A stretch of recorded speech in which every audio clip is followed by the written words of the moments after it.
Kodu jedheetiniin salaata janaasaa irrannaa salaataa jechuutti ture. Bo isin immoo haaluma ajjeesuudhaaf achi na harkiftu. Baala namna manuma maal koo dhaaluudhaaf isin mana waan qabu.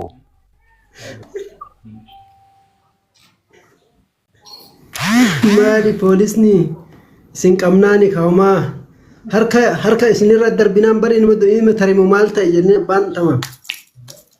Endoon Maali poolisichi san gara federaalaatti ol fiduu hiisisee ol fiduu ture. harkaa badee fiigee qoccoo keessa olii gadi fiigeetu mangisee sana harkaa badee deeme lamuu eessatti na argan. Ayyee Qeenna nagaa ofii akkam jiru. nagaadha.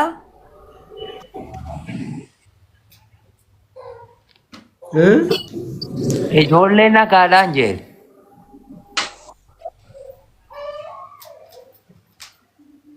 Nagaa jiru ijoolleen nagaa jiru. Niitoorkii keessatti wanti qabaa jira.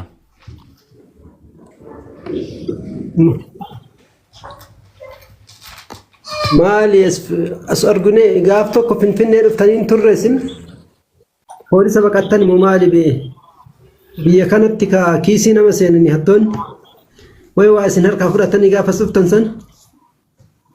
Maaltu harka jiraan harkaa fudhatti maraatu faana seetii hoo.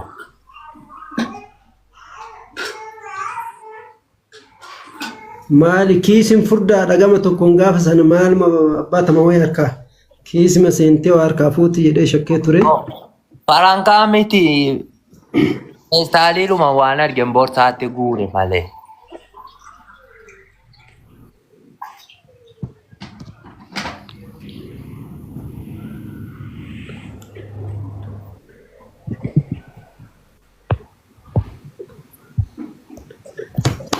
Maali koomentiin barreessaa jiranii yoo abbaa fi ilmi akkanatti waliin taa'u maasha Allah jedhaa jiranii kun jala kana. Ijoollee ilma kooti.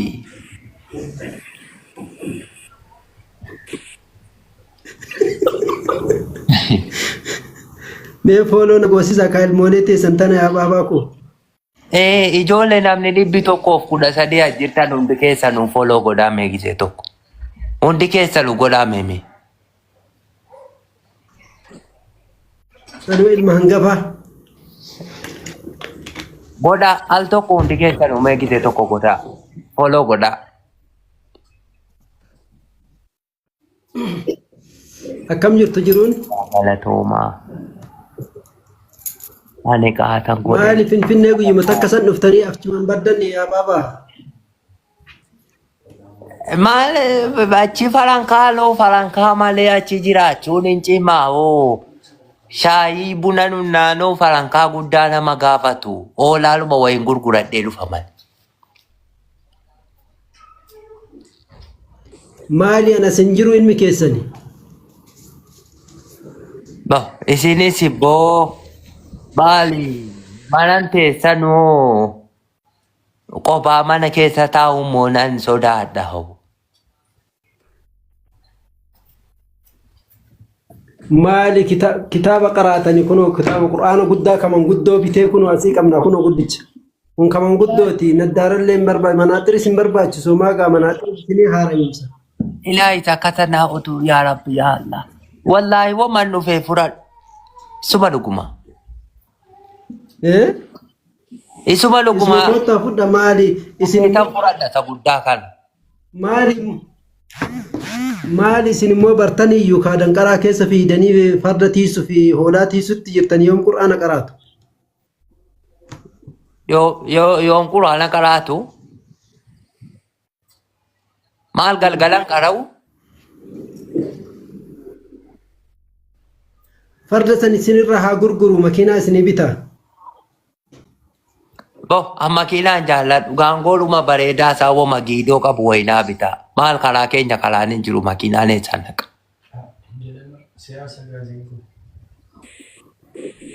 Maali ispaaltii isinii tolchina ka amma kunoo karaa Dr. Abiy illee dhaqee jira amma karaan hin tole sirritti. Mee haa ta'u karichi bareennaan hin ooftanu yoo konkolaataan isinii bitame. Kalamaa keessa yuuma caanyaadhaan irratti na itti ijoollee. Oofuma beessa isaan beeke oofa.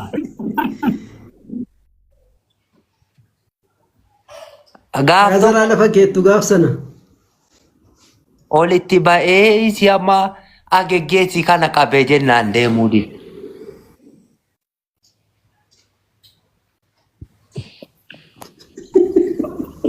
Konkolaataan moo?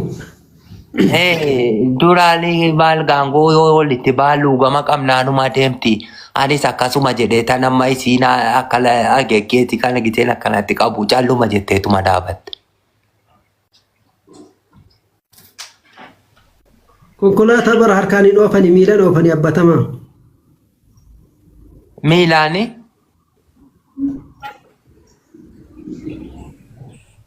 Jaarsa jettanii na gowwoomsaa jirtu isheetama. Maal gaangayyuu miilumaan oofanii mi akkamitti ilma abbaa gowwoomsa? Gaangayyuu bara irra ta'anii yoo miidhaan yoo qab gadanii hin deemsissootimi. Maa silaa akkasa ilaa amma xuruurtuu si xixiqqoo yoo ta'e illee dhuguma inni sun immoo maa akka dalgeettoo irra taa'amaa isa kame miilaan eddee kamitti bu'a mare.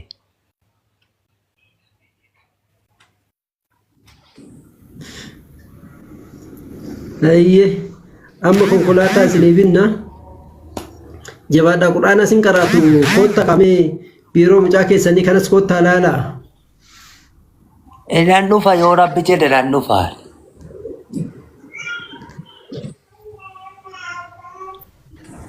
Maali gaafsanuu abbaan koo dhufe jedhee yoggaa isin argee jedhe yoo ammas jiidhaa wajjumaan kuttanii. Isin maqaatti jettanii na biraa kuttan na fakkaate. Maali danuutu jira wanni nyaatamoonni danuutu jira maaf maa baqattu. Burtukeetu dawwallaan inni isi eddi ayyaniitti yoo dhiqabuute jedhee tan achi dhaqe.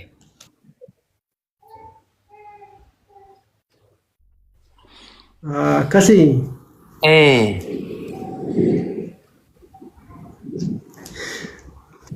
Haa ta'u ka amma jabaadhaa amma baabaa koo saganni ga'eera. Ishi bareedaa asraa ga'e. Foolollee ijoolleen na godha. Ijoollee gisee tokko fooloo. Ijoolleen egaa fooloo na godhuu didanii waan aaran hin beekuma ijoolleen. Mee dhibba galchaa ijoollee gisee tokko. Ijoolleen na boodaa keessanii natti aaran na fakkaate. Mee ijoollee al tokko mee dhibba galchaa. Hagan sagadee dhufutti kuma galuu qaba kaami abbaatama. Galchaa ijoollee mee jajjabaadhaa. Maaluu yumaa har'amaa akkanatti teessu. Waan jedhu. Har'a akkamitti nama ganaa waliin teessan sila osoo gaafa ilmi hangafaa namatti dhufee jedhee nama ganaa waliin taa'uun hin mana abbaatamaamif. Ijoollee sabanaa beektu gaa ijoollee waan barumsa ta'u bira teesseen ilaaltu. Gaagaa qalbiitu gogee natti fakkaata.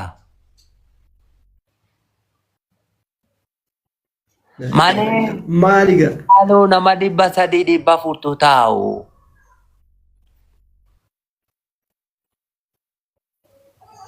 Mee taaf sheer kompiiliit godhaa jedhaanii ka abbaa tamaami maal abbaaf ilma toliin jira guyyaa har'aa kan nama 500 illee taatuun fiddanii maa gaaf garii nama 1,000 fa'aa fiddanii yume. Mee taaf godhaa isuma dhuguma godhaa meebi. Badhaasallee qur'aana bifaan qaban ilaalaan. Abbaa tamaam qur'aanni ka manguddoo illee jira ka shamarran illee jira shamarran kun waan warqii kana jaalataniimi. Rabbi quraanumaan kun. Qur'aana bifaani zahabii yoo barbaadan kuno fiddii yoo barbaadan kan dhiiraaf kuno ka manguddoo illee kuno akkuma isin argitan ka manguddoo akka abbaa keenya abbaa tamaamiif ta'u.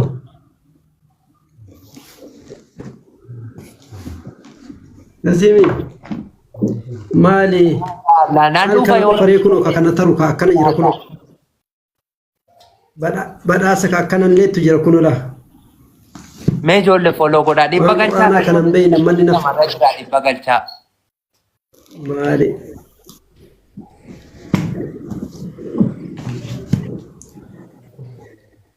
Ijoollee jira Eessa jira jirtu godha immoo? godha waliin goone meemee godha sheetamaamiin.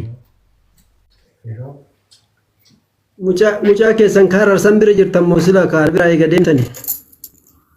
Moo Goone jimma deemtan? afaan jala jirta ate. La godha godha meemee.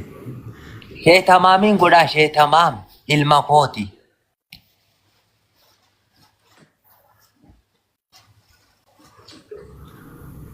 Bara abbaan silaa ilma ol baaseetiniin guddisa jennaan isin na dhiistaniittiniin kunoo gannootoniin teessanii kanumaaf ijoolleen maal eessumaa dhufe abbaan tumame ilma kana ga'uun qabanii jedhaniiti. Nan beektu kaisumaan ijoollee durbaa wajjin as taa'e shanna fuuyyii bobii ijoollee na seetii san ilma akkanaa qabu eessatti na beekti. Mee amma gaaf tokko mana keenya koottaa biiroo keenya maktaba keenya dhuftanii abbaa tamaam qur'aanallee guddaa isinii goona miseensa qur'aanallee taatanii maaloo abbaa koo ismaaksin akkanatti teettan qabriin isin fuudhuun qabdu qur'aana qara'uu qabdanii qur'aana guddaa isinii qopheessisanuu kun kursii wajjin shoof waan irra kaatanis akka isin harka lafan dhoyne. Akka eddee ijoolleen ittiin buuleen kaa'animoo lafanni ta'uu xarabeessatti si'ama quraanni irra taa'u. Isa quraanni irra taa'u sana. Inta rabdanuumi kunoo kunis kan biraas jira akkanatti. Yoo fuudhee fanise malee. Qur'aana baay'ee qabaatus kunoo akkanatti jira. Maashaallah. Akka kalala. Ilma akka kalaa qabu. Amma inni natti phepheraatu gaa isaan ilma akka kalaa qabu nan beektu jechuudha.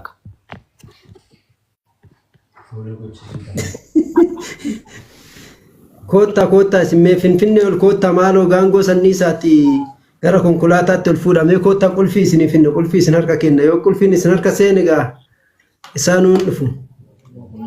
Inshaallah bareeda gaalaan dhufa itti tururtuu kana keessa utuma rafaa oolee yuunatti tolte duraan illee nan sodaadha. Booddee kana moo yoofti akka gaangoo. Kunoo kashabaaballee hin jira kashamarranillee qur'aanni babbareeda. Ijoollee gaangoo hidhaa ijoollematti kennaa koottaa maali? Fooloon kunis osoo mana keenya dhuftanii bara miliyoona tokko guyyaa namatti gala. Inshaallah hin galan. Abdii Raggaasaa kunoo gaafa shahaadaa nu biratti. Abdii Raggaasaa gaafa shahaadaa nu biratti qabatu fooloon isaa nama 200 geenye amma nama 700 galee jira. Miliyoona tokko galuu fi amma kunoo yoo rabbi fedhe. Hin gala inshaallah anis nan dhufa yoo rabbi jedhe wallaahi.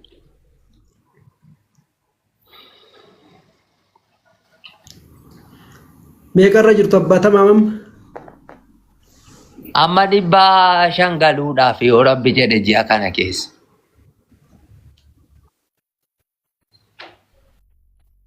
Dhibba meeqa? 500.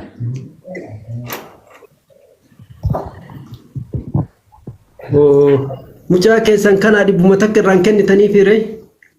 Dhibbaa fi 50 Sanuu hangafaati.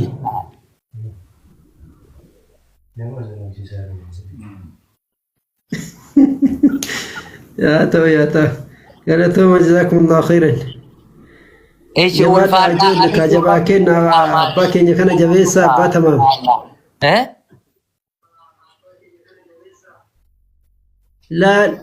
Laala kunoo nama lamaa fi abbaa gadi ta'e gaama kunoo asin nagahanii rabbi isaan haa guddisuu haa mul'isuu fooloon isaanii yeroo gabaabaa keessatti 600 galuu qaba.